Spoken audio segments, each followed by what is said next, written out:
Ես եւ իմ 3 հարցերը։ Եթե Հայաստանը բացում է երկաթուղային կապեր Ադրբեջանի եւ Թուրքիայի միջոցով,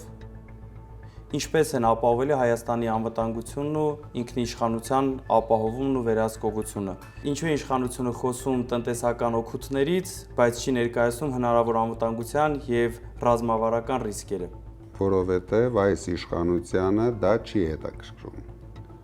Իրենց համար շատ կարևոր է, որ իրենց ղեկավարները գոհ մնան։ Իսկ ինչու է բացում է, որովհետև 300,000 ադրբեջանցիներ պատրաստ կանգնած են, որ թե մեքենաներով, թե գնացքներով ժամանեն Հայաստան։ Տնտեսական էֆեկտ դրանում ես չգիտեմ ինչքանով կա, բայց իրենք փակում են ամենագլխավոր ճանապարհը։ Մեր գլխավոր տնտեսական գործընկերոջ հետ փչացնելով, թշնամացնելով հարաբերությունները, ինչը որ մենք ամեն օր տեսնում ենք։ Պարոն Կարապետյան, ինչ է Սաֆարովների կանխարգելման օրենքը եւ ինչու է դրա ընդունումը կարեւոր Հայաստանի անվտանգության համար։ Եվ ինչ կասեք այն մարդկանց, ովքեր չեն մասնակցի եւ չեն ստորագրի օրենքի ընդունման համար։ Ինչի թվում թե կլինի այդպիսի մարդ, ով չի ստորագրի այդ օրենքը։ Իսկ ինչ է նշանակում օրենքը, դա միակ տարբերակն է, որ Հայաստանը չհայաթափեն, Հայաստանը մնա հայկական, քանի որ մենք ամեն օր ունենք անհանգստություն, որ այս իշխանությունը հաջորդ փորձանքն է բերելու մեր երկրի գլխին։ Ինչպես Արցախի գլխին բերեցին, հիմա էլ կբերեն Հայաստանի գլխին։ Կբերեն, լցնեն ադրբեջանցիներով,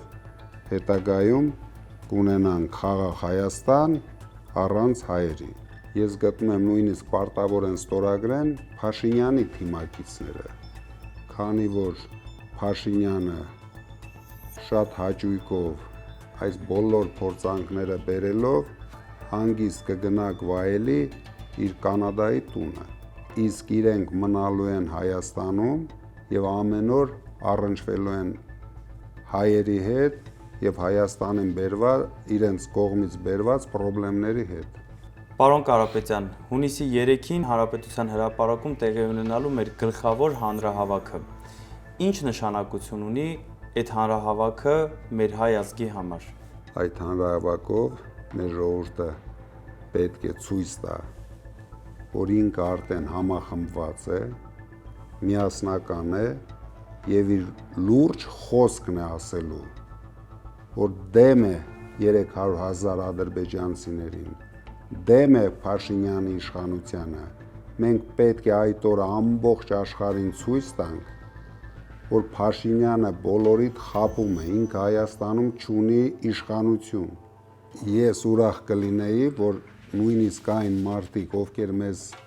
չեն ընտրելու, նույնպես մասնակցեին հանրահավաքին։ Դրանով կասեն իրենց խոսքը, որ իրենք դեմ են ադրբեջանցիների